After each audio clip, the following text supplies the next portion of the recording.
everybody, this is Niall and Alex with the Drive Home Movie Reviews. And we just saw The Bride. The Bride! It was written and directed by Maggie Gyllenhaal, and Niall will give you a little rundown. Jessie Buckley obviously plays the bride. She's like a girl involved with some gangsters, and then she dies, and then she's reinvigorated by Frankenstein, who's super lonely and wants a girlfriend. They get involved with the mob and the police, and they go on the run as serial killers, kind of like Bonnie and Clyde. And then there's a mad scientist woman.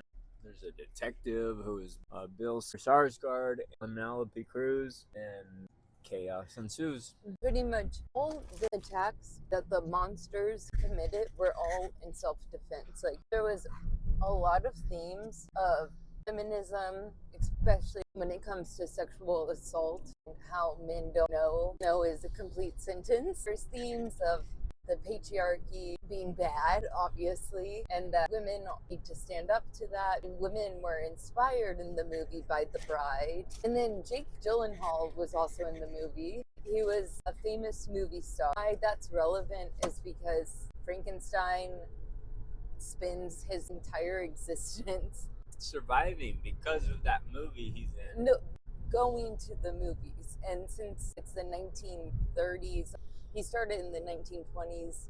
The big boss, Vitaly Zaslav, he played the bad guy in Superman. Well, no, I'm just saying, like, you're a major star back in the 1920s. You were in, like, every movie. It's kind of, I mean, Frank Sinatra was involved with the mob.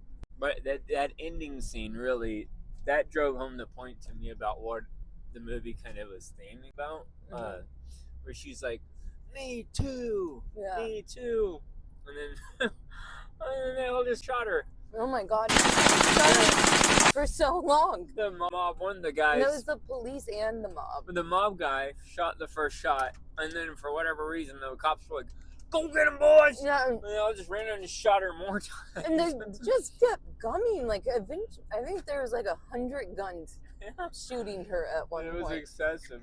I think that was kind of them saying, like, we tried to do something unconventional. We tried to have a world where women could stick up for themselves and do what they want. Now they've been killed by gangsters like Trump. And when women take power and get into powerful positions, like when the woman became detective, she let the woman, the mad scientist woman, create her monsters again.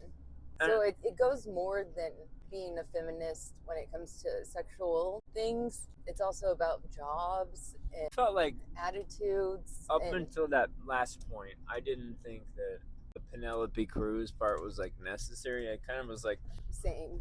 This is just Hollywood trying to like put a female in a position that she would not have been back in that time. Yeah. I guess I get what they were trying to do by tying it in like that, but it felt a little forced. I liked the movie, but it was not what I was expecting at all. They had a dance sequence, and there's multiple dance sequences done Joker by. too. Yeah, it was very reminiscent of the Joker too. I did like that one part where he talks to Jake Gyllenhaal's character. He's a jerk to him. I just like felt the rage. Yeah. I was like, oh, pop his head. Yeah. That's not what happened. The dance sequence. Yeah. And they went on to be murderous gangsters. Yeah. It was strange. Yes, it was strange. It felt like they were trying to make these very serious arguments and went on to do it in a old Hollywood kind of way. And the film is actually narrated. It's like you're in Mary Shelley's head, the author. I did not like that part. Frankenstein. Yeah. I didn't also like her like randomly like switching from Mary Shelley to Ida. Like, anytime she'd say like someone would say a word like berries, then she would go berries, strawberries, blueberries, berries, berry,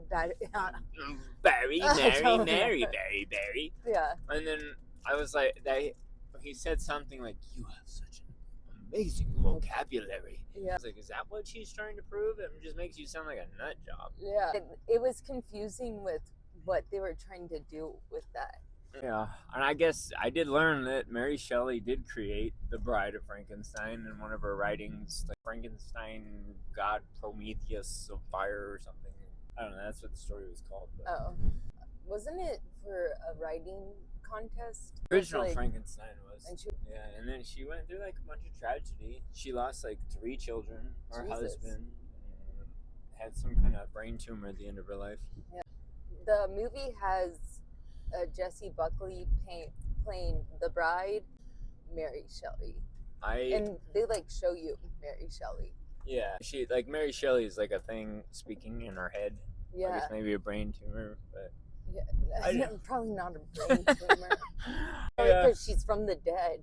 I heard, I don't know. I didn't like Jessie Buckley's character, the main character, the title of the movie. I don't know. There were parts where I liked her, but I didn't like Jake Gyllenhaal's character. Yeah, like he was necessary to the movie at Yeah. all. What would you rate it? Give it. I thought this was going to be a horror. Yeah, Yeah. I did not think it was going to be like a. I knew it wasn't gonna be a horror. slam. It's very much in the go of the Joker too, Yeah. but a little more entertaining, I guess. Hollywoodish. I give it a 60. I'll give it a 62. But I wouldn't watch it again. Maybe I would with subtitles because what's his name? Christopher Nolan? No. Frankenstein is played by Batman. His- Christopher Batman. No. Bane. What No. was the bad guy? No. Christopher Bane. I'm saying that's his last name. No. Bane is a Batman character. I know. I've seen. Bale. Yes. Bale. Christian Bale. Christian Bale, yeah. Yeah, okay. His Frankenstein accent was hard to hear. I did like his character. Like, that was the most realistic interpretation of Frankenstein. Just a lonely I don't man feel like who's this hurting all was the time. going for realism at all. I think No, it no, was no. going for revolution, gender equality.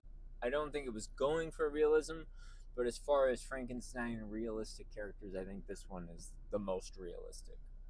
Well, we just watched Frankenstein by Guillermo del Toro. You don't think that Frankenstein was more realistic? Now that you say it, I could see it's. Yeah. I felt like this one wasn't realistic. The movie itself is not realistic, obviously, but Yeah. just like the character himself, like if he were to exist, Yeah. I would agree the other one is realistic, though, too.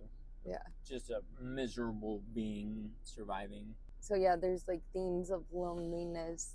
The assistant to the doctor is a trans woman, but I'll have to double check that. Yeah, she looked like she was something out of It looked like Rocky Horror Yeah, Picture yeah. Show.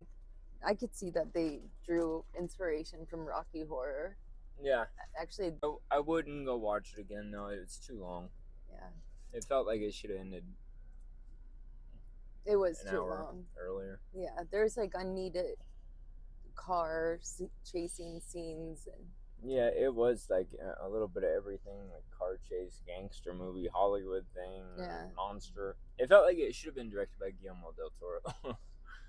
well, he did. I did the his, other right? Frankenstein. And Yeah. I think they do that on purpose. They Yeah. release movies at the same time that it is. I think that's our review.